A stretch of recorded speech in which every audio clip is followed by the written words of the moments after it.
सभी देवताओं के जन्म की कई कहानियां प्रचलित हैं और बिल्कुल इसी तरह माँ काली के जन्म से जुड़ी कई कथाएं सुनाई जाती हैं। उन सभी कथाओं में से एक कहानी है जो सबसे ज़्यादा प्रचलित है।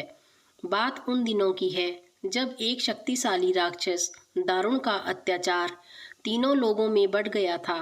तीनों लोगों में सभी इससे बहुत परेशान थे।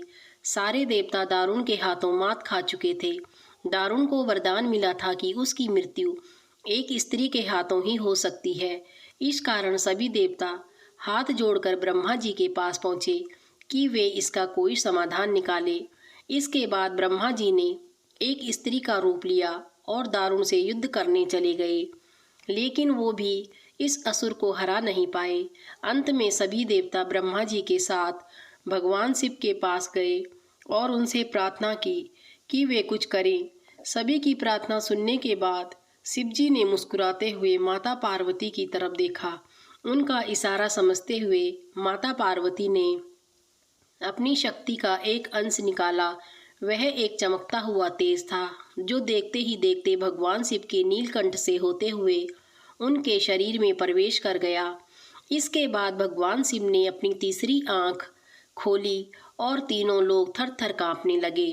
भगवान शिव की तीसरी आंख खुलने के बाद वह शक्ति उनकी उस आंख से बाहर निकली, जिसे देखकर वहां खड़े सारे देवता घबरा गए।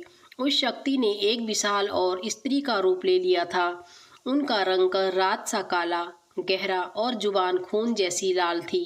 चेहरे पर आग सा तेज था और माथे पर तीसरी आंख थी।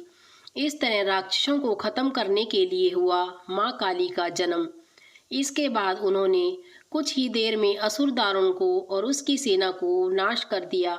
उन सभी दानवों को खत्म करने के बाद भी माँ काली का गुस्सा शांत नहीं हो रहा था। इसके बाद उनका गुस्सा शांत करने के लिए भगवान शिव ने एक बच्चे का रूप लिया था और उनके सामने आ गए। भगवान शिव को देखते ही माँ काली का गुस्सा शांत हो गया और उन्होंने उस बच्चे को अपनी गोद में उठा लिया।